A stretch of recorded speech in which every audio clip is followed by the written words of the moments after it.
Good afternoon.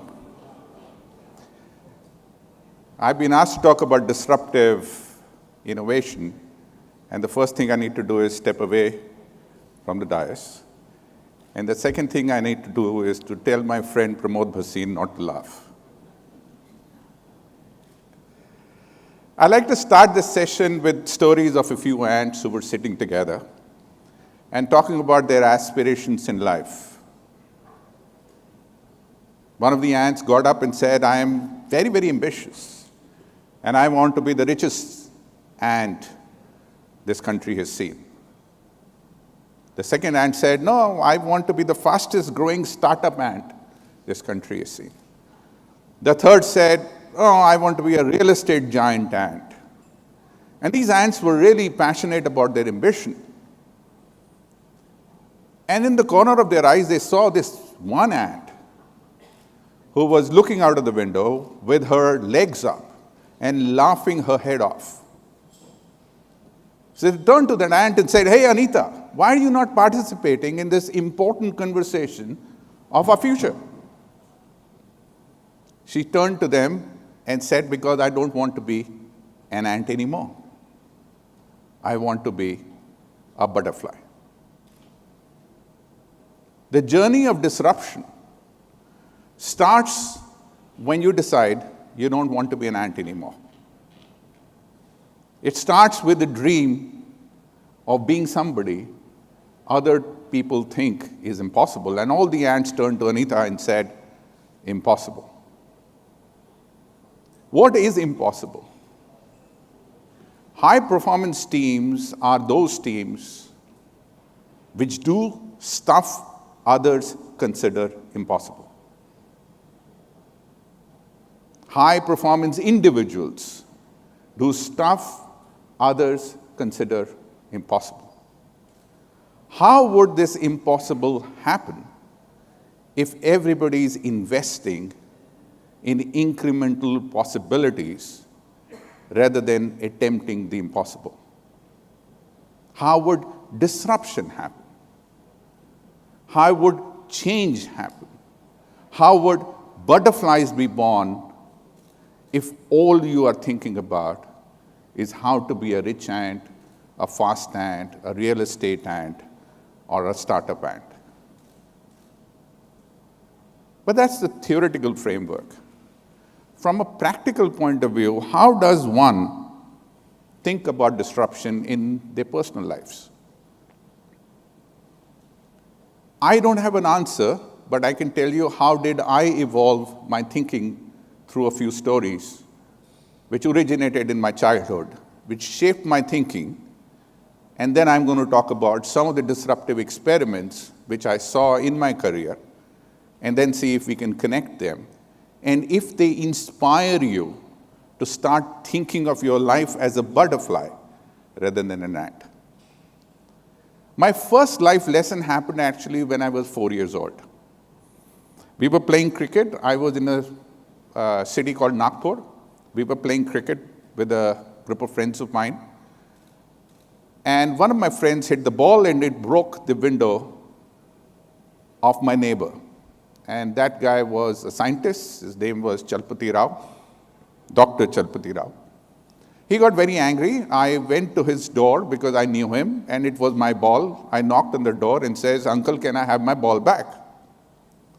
Now, we are talking about a scenario where an environment, unlike today, where everybody was allowed to hit your kid, right? Everybody was allowed.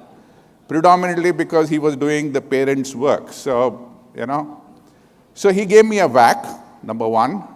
Number two, he took me inside, tied me, to a chair with a rope facing the window I had broken to teach me a lesson. Now, I don't know how long that lasted, but my friends made a lot of fun of me when he untied me, after which appeared like hours, I'm sure it is a few minutes. I was sitting outside crying and howling.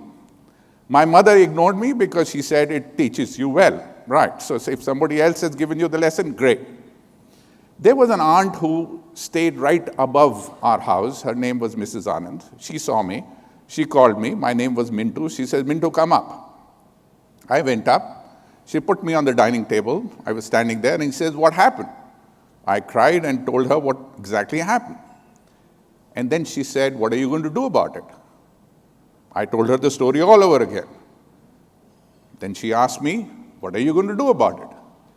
It was sixth or the seventh time that I started understanding that the question she is asking is different to my story. And the time I understood it, I remember it very clearly. I got down from the dining table, silently went down, picked up a brick and broke another window of my neighbor. And then knocked on his door and says, "Uncle, I have already got the punishment for breaking the window, so you can't punish me again." And he was very nice. He took me inside, gave me a piece of cake, and I took the cake to my mother and told her, "I told you so." But the lesson from that whole event to me was that shit happens. 50% of the time when you toss the coin, it will land on the side which you don't want it to land. The question is not what you do, improving the art of tossing the coin, it is how quickly you toss it again. So your response to those events is what creates disruption. That was my first lesson. My second lesson happened when I was 8 years old. We were getting transferred from Nagpur to this beautiful town called Pantnagar in the foothills of Himalayas. And we were on a train.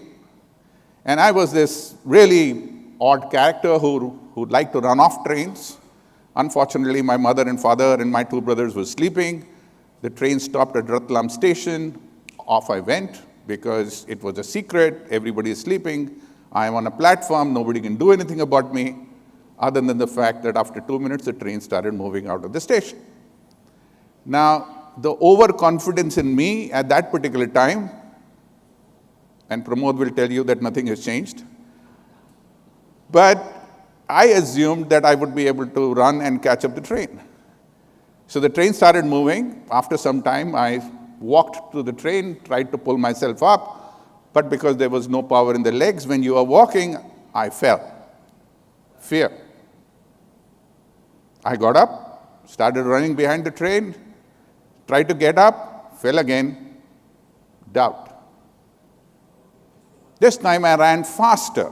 I tried harder. I fell harder. Panic. And that is the time I had two options. Number one, to stand up there and cry and wait for somebody to help me, or run after a train which was impossible now to catch because the train was running faster than me, and there was one compartment after another compartment which was going away, even if I run behind it. But I decided to run behind an impossible train and take a chance.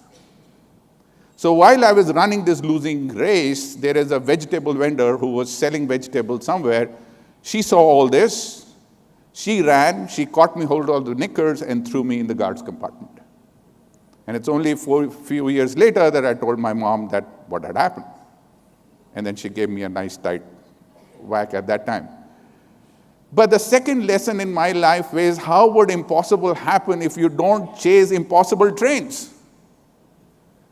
How would irrational things happen when all your actions are about rationality?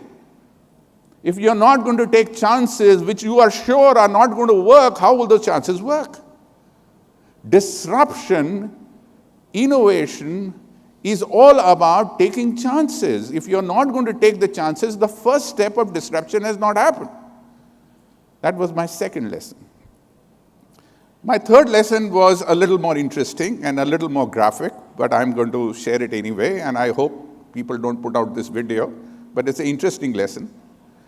So now we are in Pantnagar, and again, remember those days where not only your parents will allow everybody else to slap you around, but they will also often do it. And if you ask them what happened, he says, "I just felt like it," right? But I was this obnoxious child who was bored very easily, so I designed this game where I would stand on a dining table and then shout at my mother and pick up her favorite glass, and if she can come by 10, the glass will be saved, otherwise the glass will be destroyed. So she first, tried to love me and explain to me that's not the game to be played, and I enjoyed it because I was getting my mother's attention, so I broke the second glass. Then she slapped me. I said, that is fine, I'm used to it. And I broke the third glass. Then she kept quiet. Now, that means that something big was about to happen. In came my dad. And he says, what happened? She says, he broke 3 glasses today.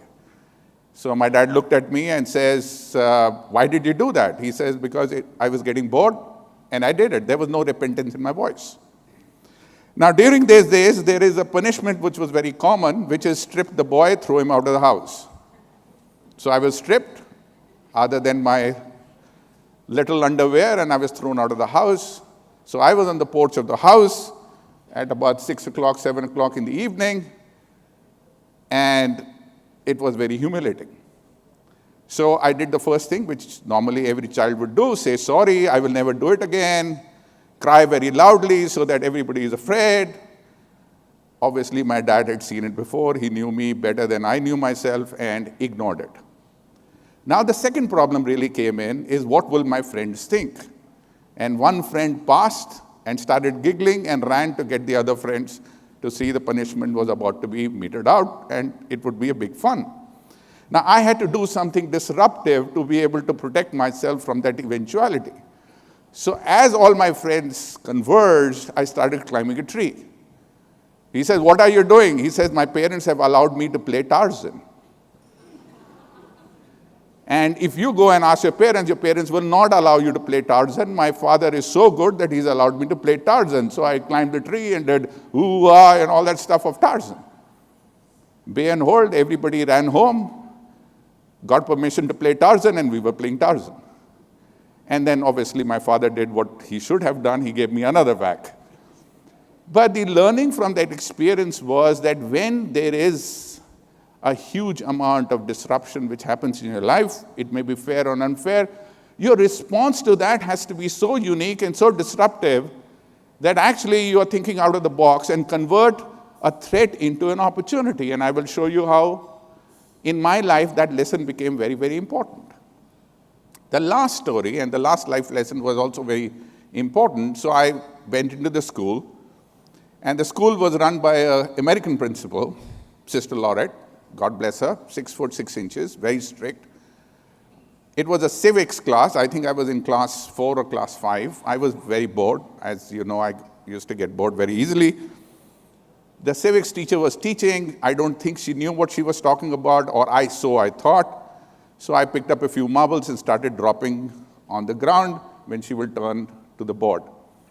Now, obviously, she was a new teacher, very angry, but a couple of my friends joined me in this game, and we had a good time till she started crying because she was very unhappy with what we were doing. In came the principal, got hold of me and my friends by the ear and threw us out of the school, rusticated, you will never come here again. So we said, what do we do? So if I go home and tell this, then the Tarzan will happen. I didn't want the Tarzan to happen again. So I had to do something else. So I went home, didn't tell. Next day I was back in school. And I was sitting in front of the gate along with 2 of my other friends. We were opening books, and we were standing there. In the afternoon, Sister Laurette came and said, what the hell are you guys doing? I've thrown you out of the school. So we said, we have superpowers, and we can hear what is happening in the class, and we are following it, so you can't prevent us, and we are outside the ground. I don't know what changed her mind, but she called us in, and she put us back in the class. I think the question here is, the big lesson for me at that particular time is, sometimes the chips are so down that you are thrown out of the game. But you don't have to give up. Because the door will open. Today or tomorrow, the door will open. It is not that then a door will not open. A combination of both those 4 stories, and I'm sure there are stories like that in your life, created a mindset that you should always attempt something which nobody else has attempted before. And life is about doing stuff others have not done before. Because if you do stuff which others have not done before, you're attempting to be a butterfly, a failed butterfly, a dead butterfly, but you're definitely not an ant. Fast forward, I joined HCL. I was, because of whatever I did in HCL in the early days, they sent me on a Kala Pani, punishment posting, which was Bombay. Our market share was less than a fraction of a percentage, not even 1%, and I was sent here to fail. So when I entered the office, I saw a hugely demotivated office, predominantly because we have lost everything we bid. We hardly won anything. And they were all unhappy with the status quo of what we have collectively achieved in the office. And they were very clear that the next time we will bid for something, we will fail. So I was racking my mind in terms of what is the problem. The customer didn't want us. The employee didn't think we will win, but the product looks good. So how do we change that? That is the Tarzan moment came to my mind, that we should do something which nobody else expects us to do. So there was this shop near Churchgate called Asiatic. I don't know if it's still there. I went into that shop, bought condolence cards. I still remember I bought 50 condolence cards. I brought them, put it on the reception of the table, and I said, you hate the people you have lost orders to you so much that every time we will win, we'll personally write a condolence card and send it to that manager. So initially people were laughing about it and not very serious, but fortunately we won our first order. Once we won our first order, I got everybody to sign it, including the chaiwala, the lift man, the guard, everybody signed it, and we sent it to the regional manager. And then on the board I wrote, 1 done, 49 to go. Next day when I came to office, the environment in the office had changed completely. Everybody hated the competition so much, and it was so personal that they wanted to send the condolence card. So disruptive innovation is not just about idea, but one small gesture can change the motivation of the team from not believing they can win to wanting to win so much that we were very quickly the #1 company in Bombay at that particular time, which was unfortunate because I was thrown out of Bombay into Bangalore to try and implement the same thing in Bangalore. So that was the first idea which implemented, and it worked. The second idea is when I did the startup called ComNet, and there are a couple of ComNetins out here. The idea behind ComNet was that can we do disruptive innovation leveraging technology? My first startup in 1985 was a nail polish remover product, where you put your finger in, rub it, the nail polish comes off. But because I'm not a chemical student, not only the nail polish came off, a couple of other things also came off. So that time I knew that I should not ponder at trying to do something which I don't understand, not that I understand technology too much, but why don't we look at disruptive ideas around technology? So we came up with this remote infrastructure management as an idea that we can manage stuff remotely. But the bigger issue there is, how do you construct a team? How do you bring Tarzans into the team which want to do something different and do it in a way nobody else has done before? So I was enamored by the story of a plumber who was called to a very rich man's house. And the rich man asked the plumber to sit down and then told the plumber of how great that plumber should feel about the fact that he is in rich man's house. And this was an 800-year-old house where, this is where Michelangelo sat, and this is where Mahatma Gandhi delivered his first lecture, and this is where Nelson Mandela came and delivered his lecture, and all that stuff. The man was very proud. For 1 hour, this man gave John, the plumber, a huge lecture. And after 1 hour, he asked John, what do you think? And John turned to him and says, that's pretty nice, but where the hell is the leak? Most of us in the organizations are preaching to our employees of how blessed they should feel in our august company and how blessed they should feel of the fact that they are in a great company without telling them where the hell is the leak. So we said that we should create a company which is all about celebrating leaks. And therefore we said we are hiring plumbers and we want people who are going to transform because we as a company have many, many leaks.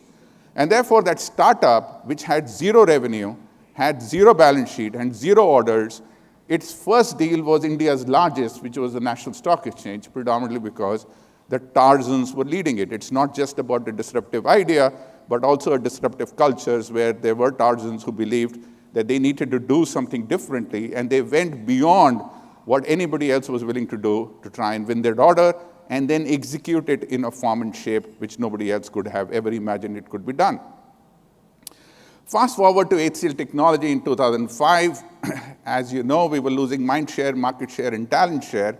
And the question is, how do we disrupt our business model? How do we transform ourselves? Our market cap was low as $1.2 billion. Right now, it is about $20 billion. So how do we transform a legacy company with about 25,000 employees? And that is the time the disruptive, remember when we said in ComNet, it was about remote infrastructure management as a disruptive idea. Here we said, we do not have ideas around the product category, right? It's the same software services, the same BPO services, the same engineering services, which everybody is delivering.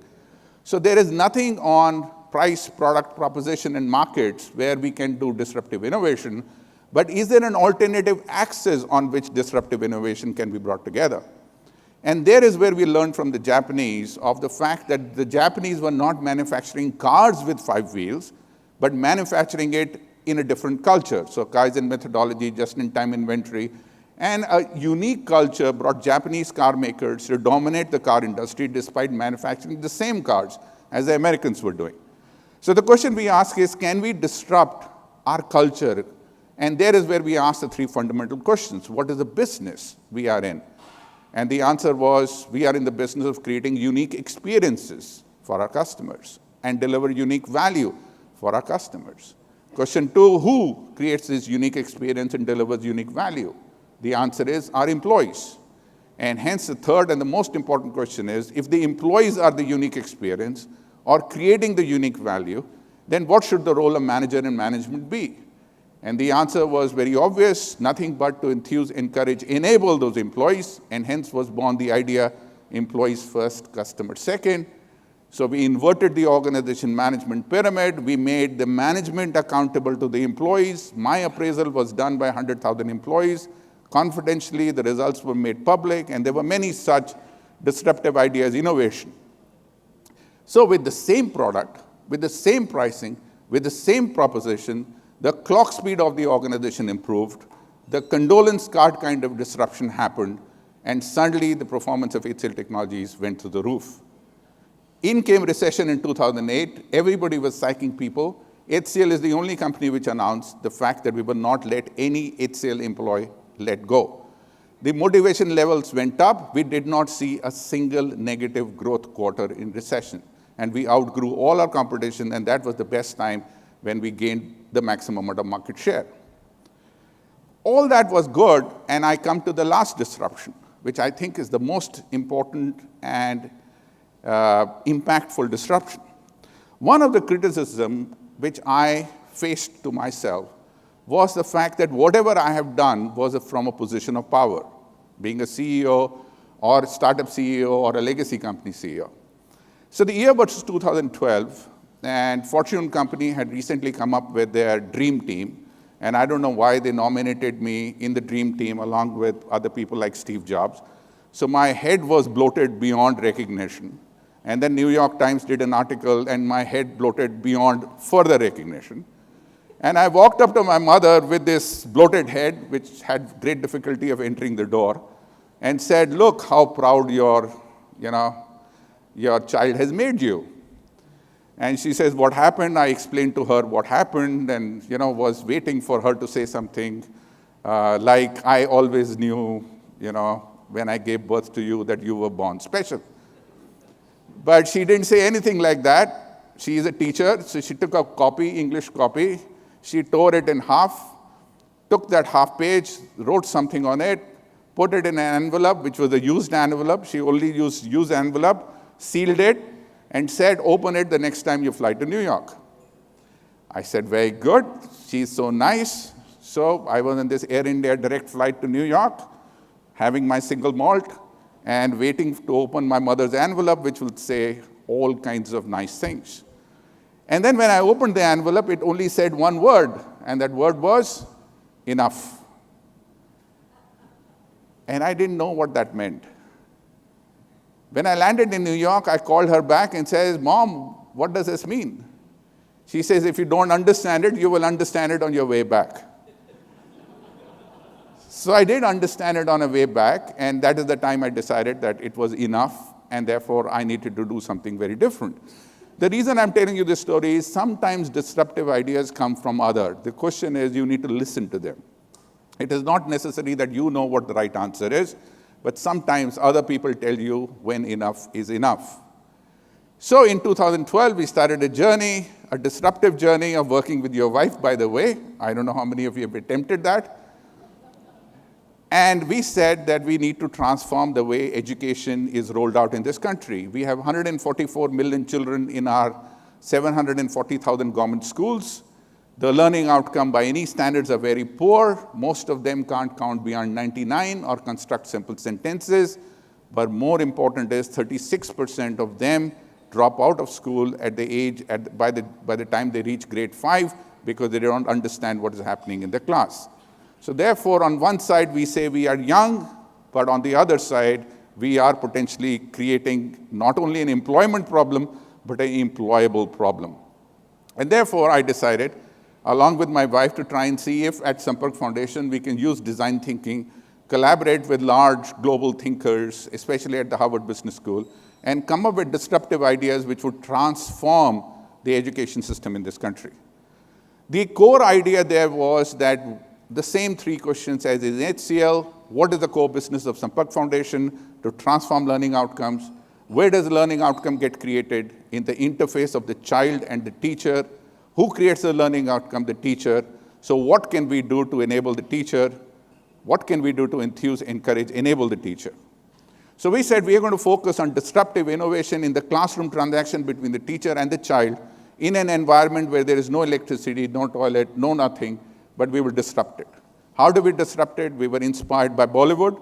Can we bring Bollywood songs and dance into the class? In absence of electricity, can we use an audio device with very large battery which can last for 3 months? Can we use Vidya Balan, Munna Bhai MBBS voice to be able to ignite a classroom? Good Morning Mumbai, equivalent of that. Can we learn from Mary Poppins and create a Sampark Didi which is endearing? Can we train teachers to take this device to the classroom along with other innovative teaching learning material? Can the teacher suddenly feel the love and desire of the child to learn because she has brought in a disruptive innovation and want more? So we rolled that out, and the results were magical. We have 76,000 schools under our program, 7 million children right now. We're taking it to 20 million children in the next 2 years. And the learning outcome, remember I told you that the learning outcome in grade 5 was most people did not know how to count beyond 99. In grade 2, as per the third-party assessment feedback consulting done, in grade 2, 76% could do 2-digit division and multiplication and construct simple English sentences. But the disruption happened not in the classroom. The disruption happened by an idea where we asked these children to perform. We asked 7 million children to perform a play in the village square in English called My Family. This is my father. He works at the farm. He works very hard. I love my father. This is my mother. She makes very good bhindi. And I love her, and I love my sister. So this was an English play performed in all our schools in their village square in English. And after that, the parent participation of the school completely skyrocketed. The point and the summary of what I'm making to you all is very simple. The ideas of disruption are not big ideas. Ideas of disruptions are in your stories and in your hearts. You have to decide the day you wish to be a butterfly. Otherwise, you can spend all your life being ants and die like an ant, and nobody will notice you. It is time for all of us to think, for our country, and find our butterfly moments in our childhood lives. Find that person we have lost on the way. Find that spirit who wanted to do something which nobody else has wanted to do. Find that person and bring it to today. And find that moment where you say enough to being an ant, and it is time that I become a butterfly. Being a butterfly is what all of us were meant to be. Go, fly, be a butterfly. Thank you.